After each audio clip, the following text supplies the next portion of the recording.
Hi there, and welcome to episode 3 of Keys to the Market, your favorite real estate podcast. And like always, we're your favorite real estate team. My name's Eric, and I'm joined with my mom, Kathy, and my brother, Ryan. We make up the Lime Cooler Group, which is a team specializing in real estate in Southern California. Today, we're going to kind of start a new series of our podcast where we're going to go through the processes that sellers and buyers take as they buy and sell homes. We're going to start today with the seller side of the transaction, and then we're going to go through each part of the seller side, and then we'll go to the buyer side in future weeks. Today we're going to start with the listing presentation, go over kind of different aspects of that, what you should be looking out for and everything there. But before that, we're going to go into the market itself right now, kind of what we're seeing and anything like that. So you guys is there anything you guys been seeing on the market? Is there anything you guys have been noticing that's been changing on the market? Other than the whole aspect of how real estate is changing, but we talked about last week. If you haven't seen that, go back and watch that one too. So I won't talk about that one, but I would say that we've actually seen a slowdown in the market. The market has changed a little bit. We've had, it seems like we have a lot more inventory than we've had because inventory's been building. Like before you put a house on, you pretty much sold the house that week, so that house was off the market, and then when a new house came on, that has slowed. And I think that there's a lot of reasons for that. The time of the year, more people are deciding that they're going to come on because they're starting to see the interest rates slide down, and buyers are a little confused. I think there is still some confusing about all the changes that have happened, and I think that it's halting everybody a little bit, but we've definitely seen a slowdown in the market. Can I pause you for a second? Sure. You said the time of the year. I know we get that question a lot. Why is this not the best time of the year? What's a good time of the year? Give me a little bit more about the time of the year. It's very cyclical, and we've had years that have thrown us on our ear, so we didn't even know that it had changed. But I would say that the spring market is always the best market, and here in Southern California, the spring market actually starts in the middle of January.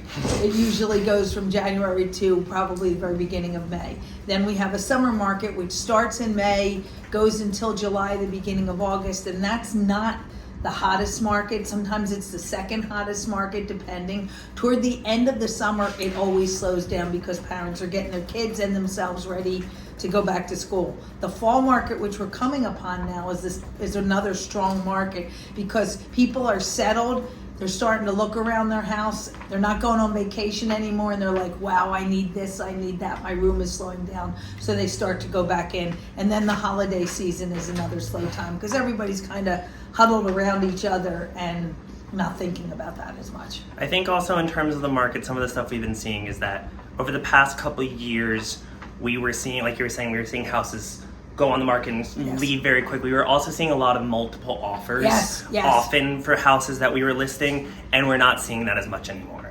Houses are taking a little bit longer to sell, and we're most of the time dealing with one buyer, a single counter offer rather than a multiple counter offer. So it's not that prices are going down or it's harder. That we haven't seen so much. Yes, it's just more that there's less people out on the market. It's a little bit slower. It's not instantaneous to sell your house to with a bunch of people jumping at you. Yeah. Is there anything you've seen? I mean, same as you guys, but as a buyer, that's a good thing, right? It gives you a little bit. We're in the listing presentation. No, I understand we're talking about sellers, but I just think when we're thinking about the holistic market right now, if you're a buyer, we've been saying this for a while that the market's kind of shifting towards buyers, but as things are sitting, we are seeing more price reductions on properties. We are seeing buyers with a little bit ability to let things kind of ride out instead of thinking, oh, if I like this house, it might be gone by next weekend. They have a little bit more time. They can breathe. We've been, for years now, we've been in a very strong seller's market. Right. And we're now reaching a more neutral market. It's not a buyer's market, which is a good thing. Honestly, a neutral market is actually the best for everyone because sellers can still sell their houses and buyers can still buy their houses. It's just that sellers can't get astronomical numbers and buyers can't squeeze sellers for everything they're worth. Yeah. It's actually a good time when people can kind of make a deal and make it work. Right, for both. I think that's true. So based off that, I think we're going to start going into the actual listing presentation itself. I think you have a bunch of questions you're going to start asking us, right? Yeah, let's talk about the listing presentation. So if you were ever looking to sell your house, you would know what to expect from an agent. So, what is a listing presentation? Like, let's talk about why we're talking. Yeah. Like, It's what a is great that? question because I think that one of the funny things to me, I don't think it is funny, but it's interesting to me is that this is probably one of the largest investments that a person has, right? Sure. Is their home, and they don't seem to go into it with the same girth, knowledge, investigation as they do with other things that they purchase. Like I think Consumer Reports gets more than they do with interviewing agents, and I think somehow sellers seem to think that the price that the agent agrees with you on is the most important thing. And honestly, it's not. It is part of the strategy of selling, but I think you're purchasing someone to market your home. So you're looking at somebody that's knowledgeable in the area, you're looking at somebody who's sold homes in the area, or just that their marketing team and the way that they market a home brings the best price for a home. So I think that's a very important thing, to sit down and interview people and make sure that you're on the same page, because you're going to be a team. You're going to be working together, and if the pieces don't fit, it's probably not going to work out right in the end. I think just like you said, I think a listing presentation at its very core is an interview. You, as a seller, are interviewing real estate agents to see who you feel the most comfortable with, who you think has the most ability to sell your house. And like you said, it's not always, for a lot of the time people think it's just for the best price, and obviously at the end of the day our job and our hope is to get everyone the best price we can, but there's a lot more to selling your house than just the best price. There's the best price, there's the best terms, sometimes we can get people rent backs, and sometimes timing matters, sometimes money matters. There's a lot of different things, and I think talking through all of that with an agent, figuring out how they can best help you in whatever circumstance you're in, is what you're trying to figure out there. We've been in listing presentations where we are meeting with them and the people, we hit it right off and it goes from there. We've been in listing presentations where the sellers are meeting with multiple listing agents and trying to figure it out. So you can do it in multiple different ways. I honestly would say that it's not a bad idea to meet with multiple listing agents, to interview them, because truly, like you said, it's a huge, your home is a huge investment that you've been holding, and hopefully if you've been holding it long enough, you've made money on it, and it's important to make sure you're getting someone that is going to do the best for you, but also that you click with and you can work well with, because whether you like it or not, you're going to be spending a couple months with this person at the very least trying to work through this transaction together. I'm just going to say one more thing. When I first got into the market almost 2 decades ago, it was funny because the first thing that I always remember hearing from people is that when you go into a listing presentation, they would want to know your price. That's all. Everybody, all they care about is your price, and we do a really good job comparing the homes in the area, what's different, how the prices are going, knowing the market. It's a different market. You sell differently now. When we were hot on multiple offers, the strategy will be different. But it was funny because I remember walking into some homes and the seller was telling me the most frustrating thing to them about agents is they would agree with them on a price, and then the agent would keep having the seller reduce the price. And he said, all you guys want to do, you're going to keep going down and down and down until you sell it. When the truth is, they went down and down and down because they wanted your sale. I'm just going to tell you this. They wanted your sale, so they agreed on your price when they knew it wasn't the correct price. And sometimes people are just trying to get the job, and then they'll reduce the price as time goes on. So it's not, I don't even know who's to blame on that one. I think it's that you're both missing the cohesion between buyer, seller, there's a trust agent. there that's really important. You have to develop it. Yeah. And I just think something else about price is that something we've talked about a lot about is that a lot of time people will just go on Zillow or whatever, look up how much their house is worth, and then argue with you based on that number that comes up on the screen, where knowing the market, knowing what it's going to take to get people to come in the door at our open houses, all those things, it's important to think of price more as a strategy for selling your house, whether that's to price it a little lower to bring more people in, looking at the market and seeing whether it makes more sense to price it right here and then possibly lower it if it's not selling. I mean, I feel like that strategizing of the number is an important thing that we do for our clients. Sure. I also think it's a funny thing. I mean, there's a couple funny stories I've heard about Zillow. One being that the Zillow CEO sold his house for significantly In New lower York, right? than his estimate. Yeah. So thus meaning he didn't even trust the thing. But I also think in the past couple of years, we've been talking about houses appreciation. I think everyone kind of knows that houses have gone up in value. For the past couple of years, we've been selling houses significantly over what the Zestimate said at that time. No one was arguing with us that the Zestimate was supposed to be right and that we should have sold it for lower. So, like, to a degree, the Zestimate, it's a great tool for owners to understand kind of what value is. It's basing it off of comparable sales in the area. It's an algorithm. It doesn't know what the interior of houses looks like. It doesn't know what the actual market looks like. It doesn't know what the buyers look like. But it's giving you a general idea, and it's a good tool, but it doesn't mean that that's exactly what your house is going to sell for and what the buyers are going to pay for. Right. Yeah, unfortunately, it doesn't make you an expert just because you're able to look it up. So what should sellers expect? Like when we sit down with a seller at a listing presentation, what should they expect from us? What can we show them? Definitely. I think that's a great question because you need preparation. So when somebody calls us and tells us that they want us to come and sit a listing presentation, it usually takes us a week because we're working hard. We're finding comps in the area. We're comparing them. We have everything. We have what the comps look like, what they sold for, what the market was at the time. So we go through all of that, and then we put together a package to show you what our marketing's about. It's a lot detailed. Like one of the big things for me is always that we're showing you what your brochures are going to look like and what kind of media sources we're going to have and where we're going to showcase your home and what we believe is the hottest points of your home that buyers are going to come to. So when you sit down, what you're trying to do is find out what it is. When I used to do a listing presentation, the way I was taught younger was you had a book and you read through the book, and every single page of the book you told them what all the things were that made you the best in it. And the truth is, the more you're into it and the more you've done this for sellers, you realize it's a conversation. You're starting from a conversation. What are your needs? What can I do for you? Do we match? Can we work together as a team?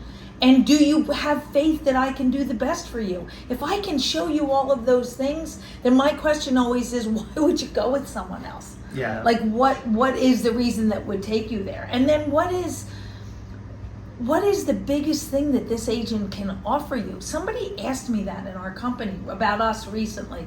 And they said, if you were to say, what's the biggest thing that you offer to sellers?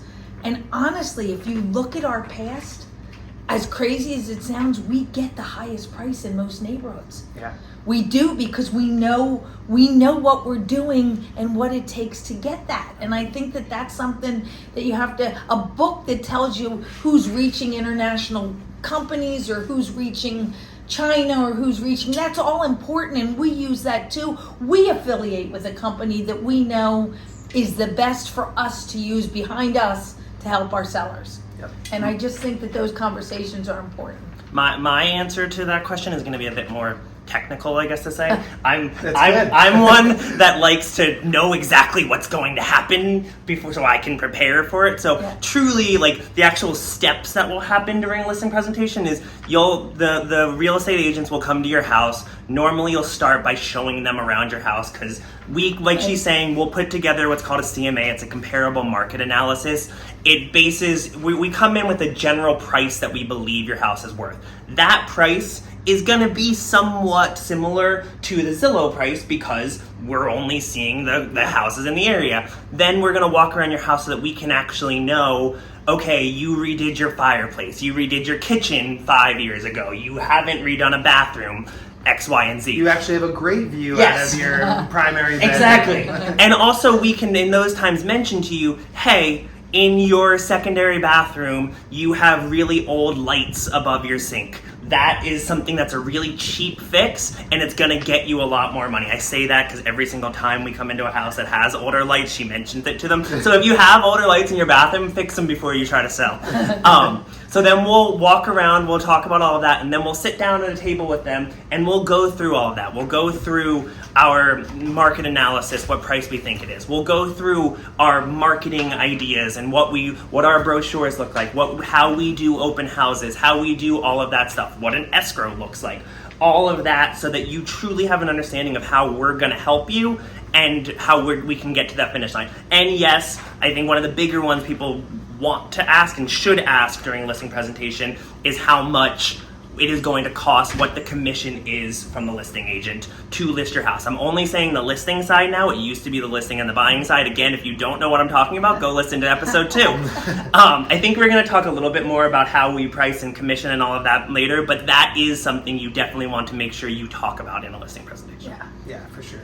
You don't want to be surprised by anything, I think. So we talked a little bit about pricing as a strategy rather than just a number that your house is worth. What goes into that? It's funny, but that's one of the main things that you need to have an agent that's on the pulse. Their hand is on the pulse of the market, because the way I priced homes 2 years ago is different than now, and it depends on the market. Or even 2 months ago. 2 months. Each market has its own vary of pricing and a way to price it that's best for you and to get the highest value. Sometimes pricing it here and being willing to negotiate with the buyer to here is the best way to price it. Sometimes offering it here and letting the buyers negotiate with each other is enough. And it depends on what we see in the market, and that's how we do it. Pricing is a huge, people always think that the price of the house is the end all be all answer, and it's a strategy to get the market to move. The price of the house is what a buyer is willing to pay for a house. How we get that buyer to the top of the echelon is what our job is. There's multiple ways to price a house. So what we're talking about is comparable sales. That's most of the time what we will use to price a house. Essentially, that means if there's a house that's sold down the street from you that's similar to your house, we're going to base your house's price based off of that. If they have an older kitchen and you have a newer kitchen, your house is obviously going to be worth more. They have a view, you don't have a view, theirs is worth more.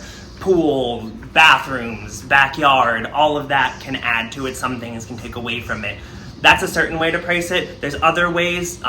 People a lot of the time might get like an appraiser to come to a house. The way an appraisal works is different than comparable pricing. Of appraisal bases it off of other houses, but there's certain numbers that they add and subtract based off certain things, and there's only, I want to say it's very strict. There's only certain things that add or reduce the value of a house. So there's multiple ways to do it, and honestly, I don't think one is better than another, but the biggest thing is you have to have someone that knows the market, because you have to be basing it off, they have to know the area. They have to be basing the houses off the correct comparable sales. Even in an appraisal, they have to know which houses they're taking. You can't be comparing a house that's sold for $3.5 million with a one that's sold for $1 million. Even if you change all the adjustments and everything, you're never going to reach the actual value because you're starting in the wrong place. Yeah. That makes sense. So, okay, we figure out the price, but how do we market the house itself? Like, how are we going to present that in a listing presentation? Is it just a blanket thing? Like all our marketing is always going to be the same for every house? Is it different? How do we tailor marketing? Honestly, this is probably, we're even saying that price is somewhat of a marketing strategy. Marketing is probably the most important thing you want to hear when you talk to a listing agent, when you do a listing presentation. At the end of the day, there's a lot more to it, but truly, you're hiring us as a marketing firm for your house. A lot of our value is in that. Yes, and if you don't hire the correct listing agent, they're not going to market your house well enough. And like you said, we've spoken about it. There's ways that you can do brochures, there's digital ads, there's different things, all the different stuff, but it will depend on the type of house you have. Some houses will really benefit themselves to having a video, and We can do cool things with a video. We can put it online. We can follow people around. I always say this in a listing presentation, but it's like if you look at shoes online and those shoes seem to follow you all around the internet everywhere you go, and then you end up having to buy the shoes. We do that same thing with houses. We can make, if a house is on a golf course, if a house has a view, if a house has a pool, if a house is XYZ, we can make it follow people around the internet. And we can also have, like, if people watch our video for certain periods of time, we can make that follow them around the internet. Digital ads are one specific way. There's also print ads. We will mail things out to local houses. We also have to have an agent that is well connected to the real estate industry. Again, like you were saying, we work for First Team, which has over 3,500 agents that work in our company. So even before your house is put on the market, we can advertise it to the people in our agency, while other companies that only have like a franchise with 30 people in that office, they can only advertise it to 30 people before they put it on the market. So there's a lot of different things, and honestly, we would talk about a lot of those stuff, but it's important to know that it's very robust, and it's also important to know that the person that you're hiring has a specific strategy for your house, whether it's in a certain community, a certain area, how they're going to show that house, whether it should be going to international buyers or local buyers or whatever it may be. A few interesting things, and it's something that I think you should know from the very beginning, is who does my agent affiliate themselves with? I say this in so many listing appointments that we affiliate with First Team for a reason. We're the #1 real estate company in all of California, one of the top in the country. I think we're 10th or 9th in the country, and we're only in California. Yeah. And some of the things that are important is that our company, some agents care about the main thing is how much money they make, and some people care about how they serve their clients. And that might seem like a bold thing to say, but it's true. Because we affiliate with First Team because they make us more robust, which makes the seller more robust. I keep going back to this story. I sold a home in Anaheim Hills that was, it was a humongous home in a private community. There were only about 12 homes in the community, I think. And I sold it to a man who was sitting on his ranch in Texas reading the newspaper. He never saw the home. He had his niece come and see the home. But the man loved the views and loved the home, but was handicapped. And because of that, the elevator in my house, he was reading a local newspaper, and our company had syndicated to that local newspaper. That's how I sold the house. I've sold the house to international buyers because they've seen it on international websites. I mean, all of this is what, like Eric keeps saying the word robust, but that's important. You have to have so many opportunities for somebody to purchase a house. Why? Some questions that the sellers ask. Why do we put a sign? We put a sign because somebody driving by the house might call us, and that'll be a way to show it. Why? Here's a big one. Why instead of a lockbox on the house do we insist on showing our properties? Well, because we hear what the buyers are saying. We know if there's issues. We know the best about your house other than you. So that's why we're there at every showing. Why do we advertise sometimes in Orange County Business Journal? Because that's a weekly newspaper that top high net worth people read, and it's important. Why do we, if we have a horse property, why do we go to equestrian facilities and market there? It's all because, or golf, you were talking about golf. It's that the person, you believe that the person that's trying to market your home is doing the best possible and reaching as many possible people as they can. The buyer's out there. You just have to put that house in front of that buyer's face. And try every way you can. The more you get it out there and the more buyers that can see it, Yes. they'll find that your home is their perfect home. We leave no stone unturned. Yes. So, okay. You guys are great at coming into a listing presentation and looking professional and everything. But as a seller, I want to be equipped with some good questions to make sure that I can crack through that first level of sheen that you have. Good question, Ryan. And to make sure that you really can and you really do have my best interests in mind as a seller. So what questions can I ask to make sure that I'm going to get the level of service that I want? That's a great question. I would ask a few things.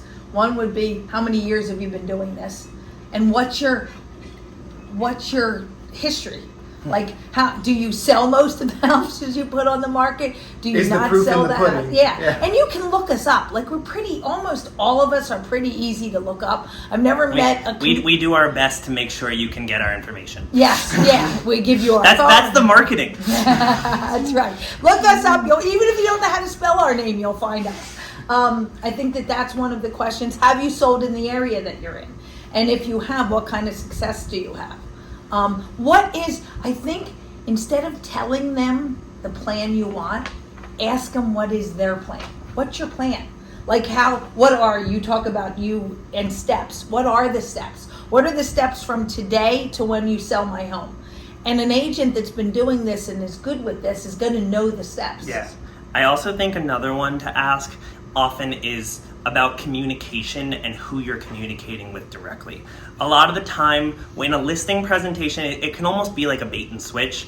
A lot of the time in the listing presentation, the head of the team will come. She's the head of the team. And she's been Just in it. the oldest. She's been in it for the longest. She's the head of the team. Sometimes in larger groups, the head of the team, the person with the name comes and sits down with you and everything, and then you get pushed off to a lower tier realtor or an assistant or something along You'll those lines. never see the person again. Yes, no. and that's not to say that some of those lower tier great realtors too. and assistants can't do a great job, and that the person at the top still doesn't have a pulse on it. But that's not at least how we do it. It's important to us, like she said, one of us is at every single listing and every single showing that we're at. One of us is at every single different aspect of everything, and that's an important thing to us. We will all communicate with you when you're the seller. So I think it's an important thing to ask, who am I communicating with? How often should I expect to be communicated with? How much? And honestly, that goes to your personality as a seller too. Do you want to be told every single thing that's happening? Do you want to just be told how much money you're going to get at the end when someone gives you an offer? What's the different things? I think kind of like people say this a lot. I'm going to keep going back to this being an interview. People say it a lot in an interview that you should be interviewing the company that you're working for too. You should make sure that the listing agents that you're talking to coincide with what you want and can make sure that you guys are on the same page and can work well together. It's a big team aspect. We as a team are going to come in, but the seller is part of our team once we put their house on the market. And pricing is important. Bottom line is important. Like everybody keeps talking about, okay, this is the price, but what is it gonna cost me, or how am I gonna get there? Or also, what other things does the agents offer?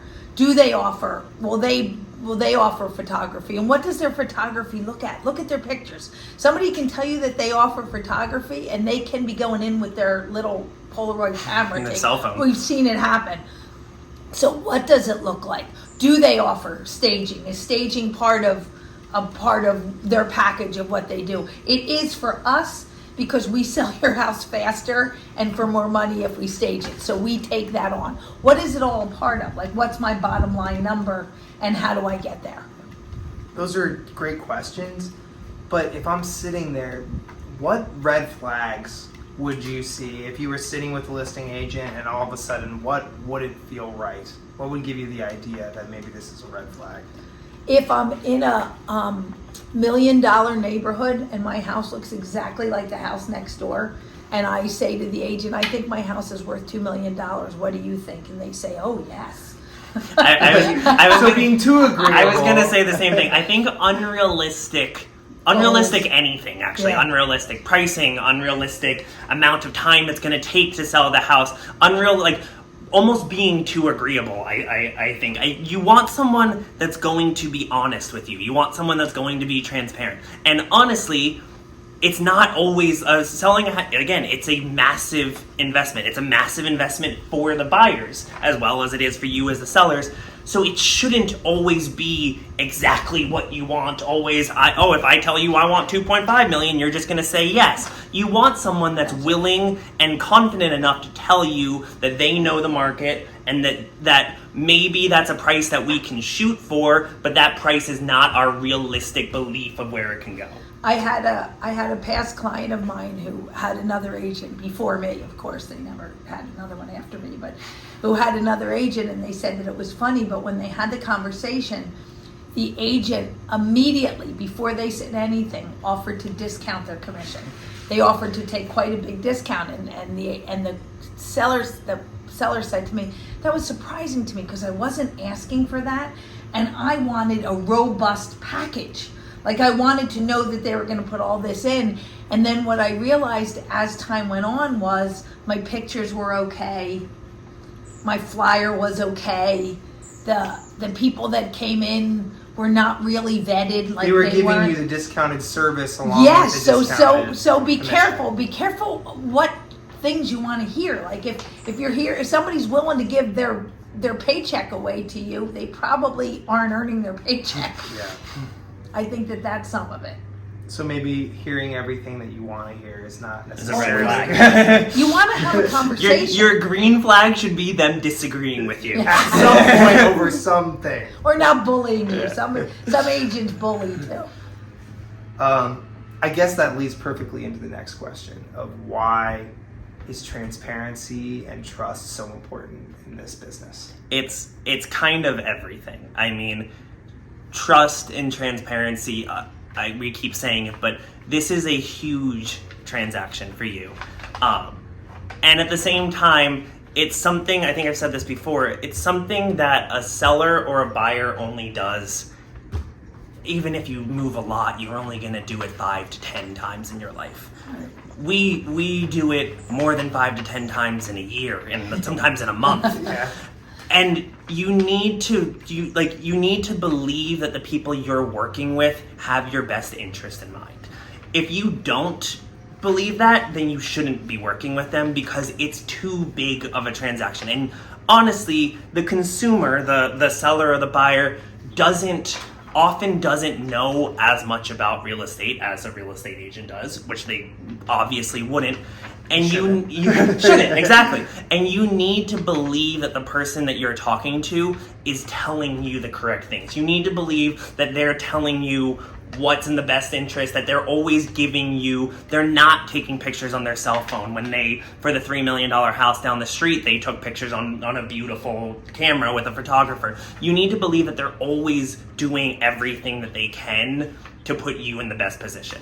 Transparency is so important because how many times in your life, yours, in mine, has something failed, and then after it's failed, you've said, why didn't I know that?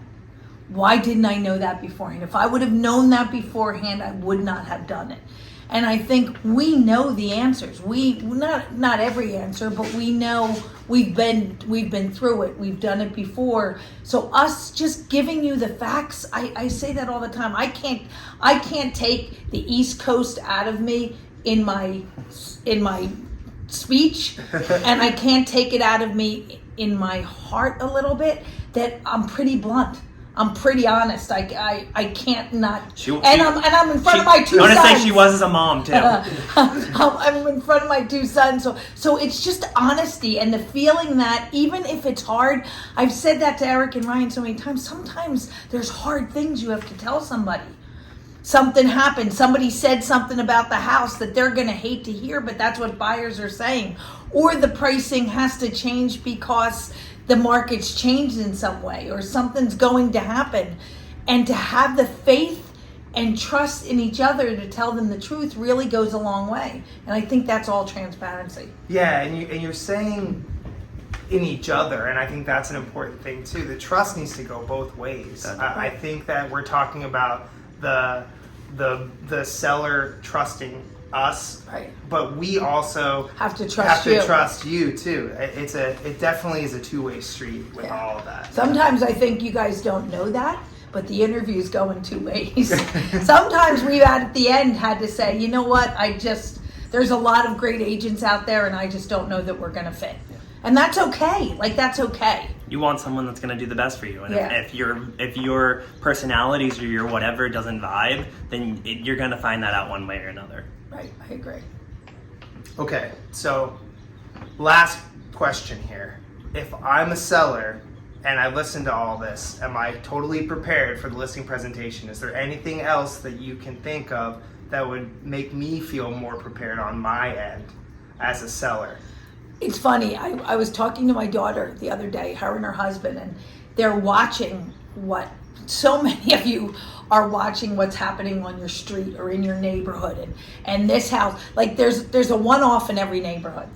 There's one house in every neighborhood that they've done everything to, and they're going to get the highest price in your neighborhood. We do our best for that to be us. Yeah, to be honest, we always say that. And at tax time, we try to help you with what the real prices are.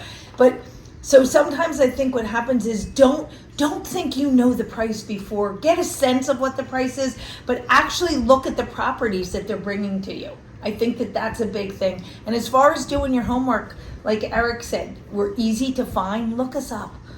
Look us up. Look up what you see online from us, and know that that's pretty much what you're going to get. Like, you'll see the properties that we have put on.